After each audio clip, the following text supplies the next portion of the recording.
Qué bueno que continúa con nosotros en el canal de televisión del Poder Legislativo Federal, Canal Congreso, transmitiendo por las frecuencias del 45.1, 45.2, 45.3, también por supuesto a través de internet y en las redes sociales del canal del Congreso, YouTube, Twitter e Instagram. Como siempre, un gusto saludarle. Hoy me encuentro en la Plaza de los Constituyentes de 1917, pues en lo más simbólico de nuestro Palacio Legislativo, y precisamente en este lugar es que vamos a platicar con uno de los personajes más importantes, simbólicos en la historia parlamentaria contemporánea. Se encuentra conmigo en estos momentos el maestro Bernardo Batis, a quien le agradezco enormemente que nos regale unos minutos al canal Congreso. Maestro, muchísimas gracias. No, gracias a ustedes y a sus órdenes. Estamos en estos momentos a punto de celebrar 40 años del Centro de Estudio de Derecho e Investigaciones Parlamentarias. Usted en la 57 legislatura le tocó la transición de un instituto de investigaciones a un centro de estudios. Platícanos cómo lo vivió, maestro, cómo fue este proceso siendo usted legislador. ¿Qué tenemos que conocer las y los ciudadanos de este momento de la historia de nuestra Cámara de Diputados? Pues fue, primero decirle que fue una legislatura que tuvo una gran importancia en la historia del parlamentarismo mexicano, porque fue una legislatura que se instaló por primera vez con la oposición,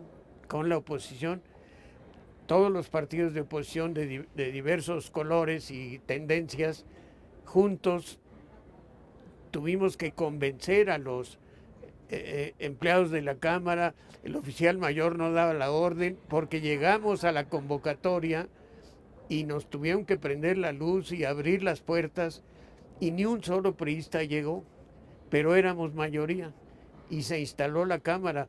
Elegimos a Porfirio Muñoz Ledo presidente y él inició el proceso legislativo con la oposición. Ese es un dato histórico que se olvida a veces, pero que tuvo una gran importancia. Yo venía como externo, diputado externo del PRD. Ajá. Me había separado del PAN hacía unos pocos años, no muchos. No era militante, no lo fui del PRD, como parte de ese grupo externo del PRD, y es ese momento en que se toma la posesión de la Cámara, ¿no? En la 57 legislatura. La 57 legislatura. Y pues teníamos que escoger en dónde colaborar. Yo vi el instituto, daba clases tanto de Derecho, Sociedad y Estado, que era una materia, y empezaba entonces a interesarme por el derecho parlamentario y a escribir mis primeras notas y algunos artículos.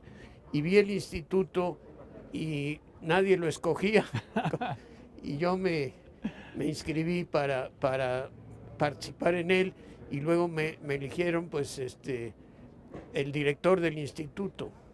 ¿Qué fue lo que encontró, maestro, cuando llegó de la investigación parlamentaria? Estamos hablando de 1997.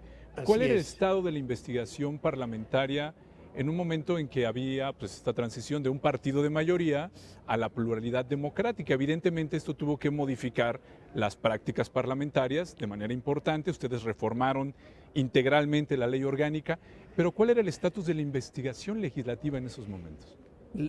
No había mucho interés por la investigación legislativa. Se aplicaba la ley orgánica, el reglamento, pues en forma un poco empírica, pero sí se empezaba a despertar el interés. Un buen legislador y hombre estudioso del PRI, Berlín Valenzuela, fue el primero que se interesó en escribir alguna cosa.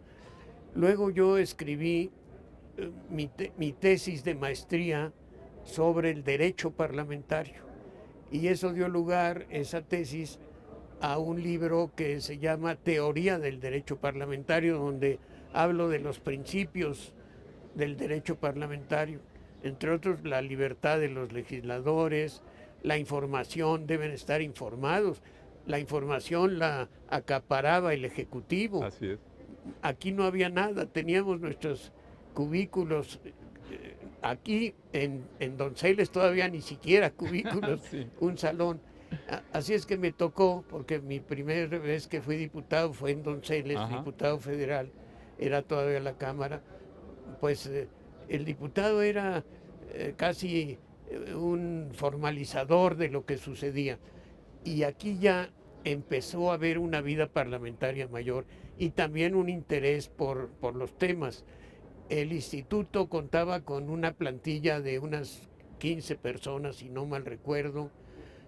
Una de las cosas que hacía era la revista Quórum, pero en ese tiempo la revista era una revista política controlada por el partido mayoritario, que El era el PRI, hegemónico. Ujú. y que se dedicaba a sacar fotografías de diputados que querían aparecer, mostrárselas a sus electores o a sus paisanos.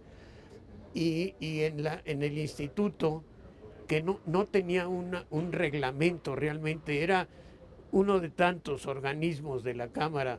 En el reparto de lugares o de espacios podía ser presidente de una comisión, de un comité, y nosotros en el grupo parlamentario del PRD pues teníamos derecho a escoger un número y nadie se interesó por el instituto.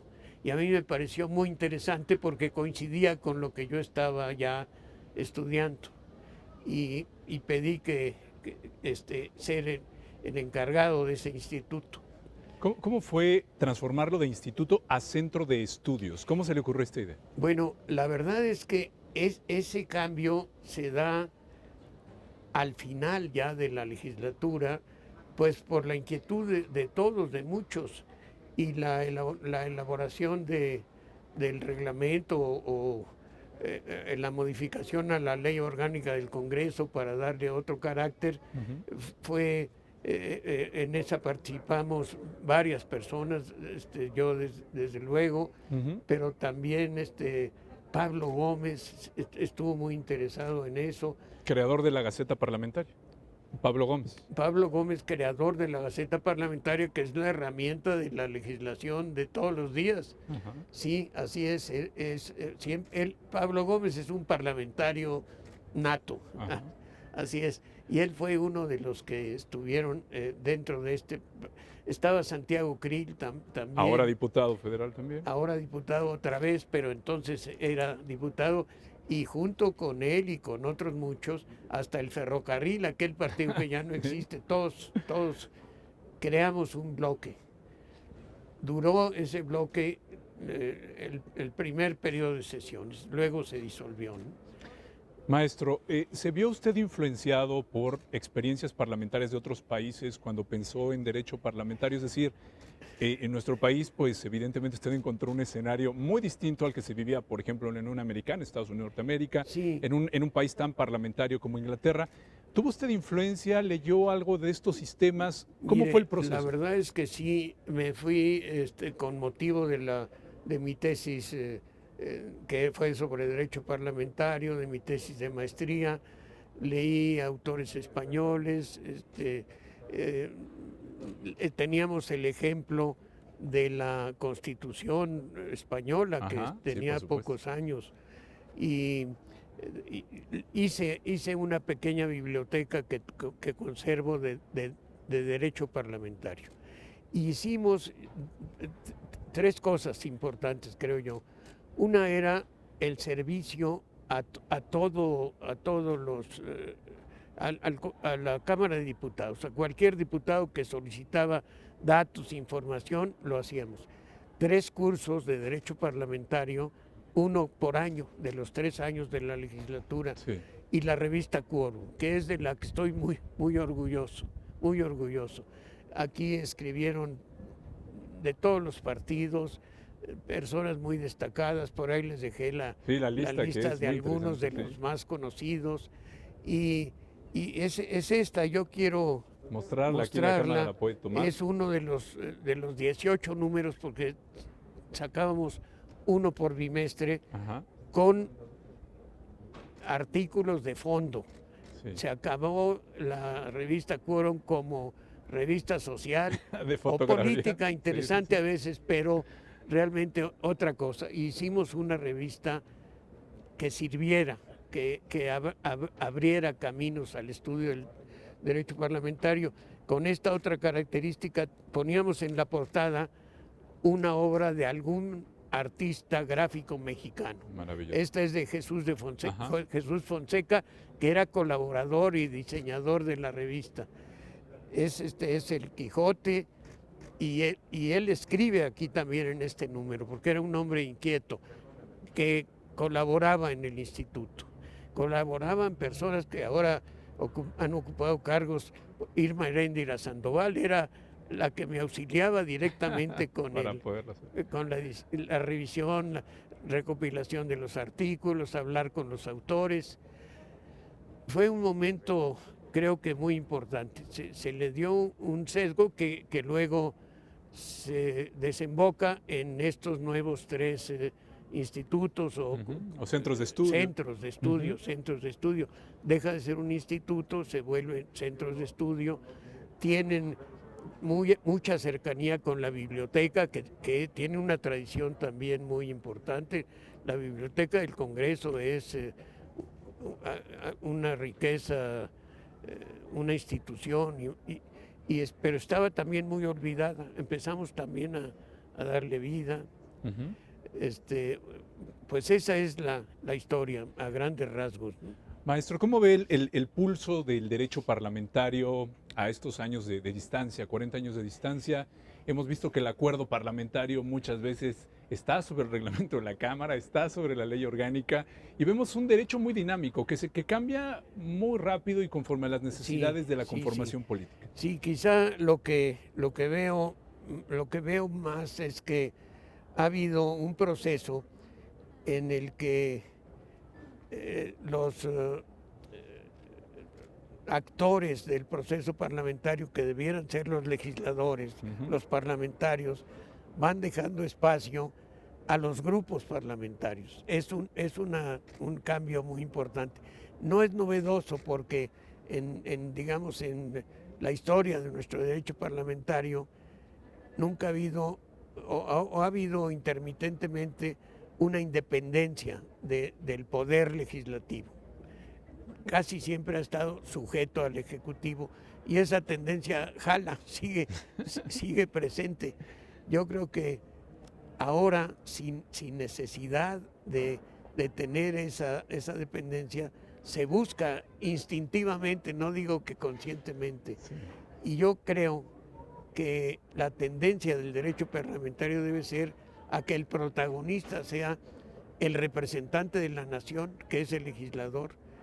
El grupo parlamentario es un órgano que se requiere para el trabajo, para la organización del orden del día, pero nunca, y sería mi mensaje constante, que lo hago desde el libro de Teoría del Derecho Parlamentario, y lo he reiterado, de la libertad del parlamentario, ¿no?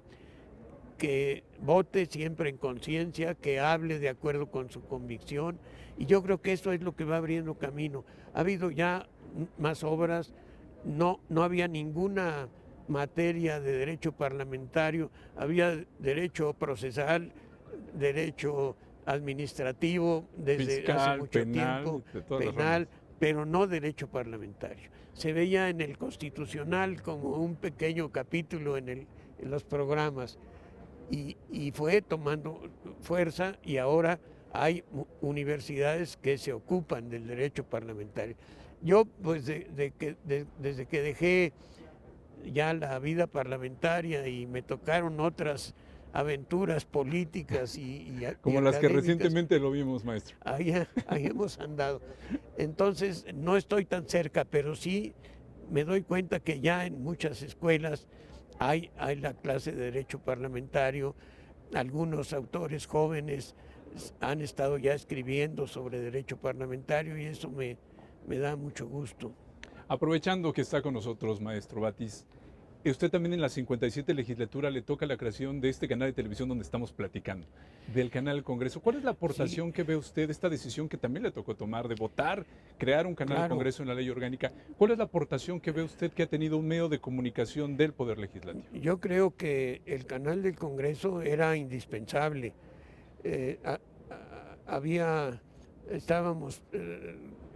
en el Poder Legislativo sujetos al interés de los reporteros especializados, algunos muy buenos cronistas de todos los tiempos, pero lo que querían decir ellos y lo que les permitían sus directores. Claro.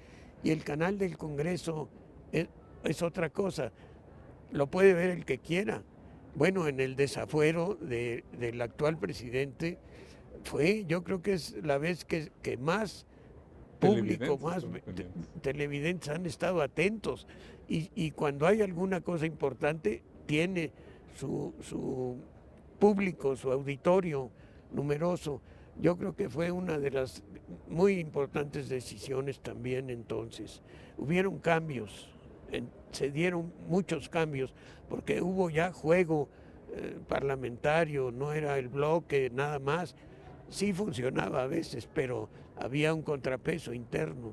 Y precisamente de esto, ¿qué nos puede platicar, maestro, para terminar nuestra charla?